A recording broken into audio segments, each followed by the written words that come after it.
HSC 24 batch পরীক্ষাতে যাওয়ার আগে এই 5টা ব্যাপারের দিকে অবশ্যই একটু সচেতন দৃষ্টি দিয়ে তারপর পরীক্ষার হলে যাবে। আমি এক এক করে বলছি। প্রথমত, বাসা থেকে অবশ্যই অ্যাডমিট কার্ড, রেজিস্ট্রেশন কার্ড এবং দরকারি জিনিসপত্র নিয়ে বের হবে।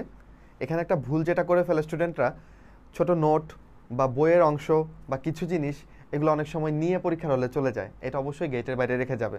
পকেটে যেন মোবাইল বা এরকম নোটের কোনো অংশ নিয়ে পরীক্ষার হলে না যাও, ঠিক আছে? এখানে কিন্তু দেখা যাবে পরিস্থিতি তোমাকে অন্যদিকে ধাবিত করতে পারে, এমন কোনো চান্স আমরা রাখবো না।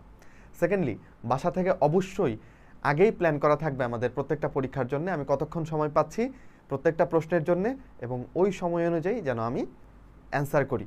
অবশ্যই সাথে একটা ঘড়ি রাখবে, সময় মেনটেন করে অ্যান্সার করবে।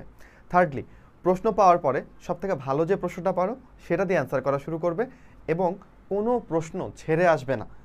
যেই প্রশ্ন যতটুকুই পারো কিন্তু অ্যান্সার করবে। অ্যান্সার না করলে নাম্বার দেওয়ার স্কোপ থাকে না, তাই আমরা সম্পূর্ণ অ্যান্সার করার সর্বোচ্চ চেষ্টা করব, যতটুকু পারি ওইটুকু লিখব। ফোর্থলি, অবশ্যই খাতা জমা দেওয়ার আগে চেক করব যে আমরা ঠিকঠাক মতো সব প্রশ্নের অ্যান্সার করেছি কিনা, এখানে কত নাম্বার প্রশ্নের উত্তর এটা ঠিকঠাক মতো লিখেছি কিনা।